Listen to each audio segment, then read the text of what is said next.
ভালো না থেকেও ভালো থাকার এক নিখুঁত অভিনেতা আমি। প্রিয় মানুষগুলোর মুখোশধারী রূপটা দেখতে দেখতে আজ আমি বড্ড ক্লান্ত। যে মানুষগুলোকে আঁকড়ে ধরে বাঁচতে চেয়েছিলাম, দিন শেষে সেই মানুষগুলোই আমাকে বুঝিয়ে দিয়ে গেল সারা জীবন কেউ পাশে থাকবে না, একা বাঁচতে শিখো। যে মানুষগুলোকে বিশ্বাস করে সব কিছু উজাড় করে দিতে দ্বিতীয়বার ভাবতাম না, দিন শেষে সেই মানুষগুলোই আমাকে বুঝিয়ে দিল বিশ্বাস সবাইকে করা যায় না। কারণ সবাই বিশ্বাসের মর্যাদা ধরে রাখতে পারে না। যে মানুষগুলোকে ভালোবেসে বাঁচতে চেয়েছিলাম, সেই মানুষগুলোই সবচেয়ে বেশি কষ্ট দিয়ে চলে গেল। কি অদ্ভুত, তাই না? কম ভালোবাসলে হারিয়ে ফেলতে হবে, আর বেশি ভালোবাসলে কষ্ট পেতে হবে। সব জায়গায় ক্ষতিটা নিজেরই। কোনো স্বার্থপর মানুষ আর ব্যস্ত মানুষের কাছ থেকে দূরে থাকা উচিত।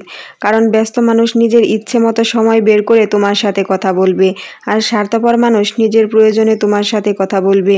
দিন শেষে কেউই আপন নয়, আবার কেউই ভুলে যায় না। তোমার প্রয়োজন শেষ, তাই কেউ আর যোগাযোগ রাখে না। চারপাশে এত মুখোশধারী মানুষ, আর তাদের অভিনয় দেখতে দেখতে নিজের বুকের ভেতরে গড়ে তোলা ভালোবাসাটা একটা সময়ের পর অসহায় হয়ে পড়ে। কী লাভ তাহলে এত নিখুঁত মানুষ খুঁজে, যদি সেখানে ভালোবাসাটাই না থাকে? কী হবে জীবনে এত পারফেক্ট মানুষ খুঁজে, যদি শেষ সময় অবধি সেই মানুষটা পাশেই না থাকে?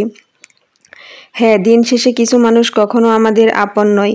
যতই মুখে আপন বলুক না কেন, মুখোশের আড়ালে সবটাই ছিল তাদের ভালো সাজার অভিনয়।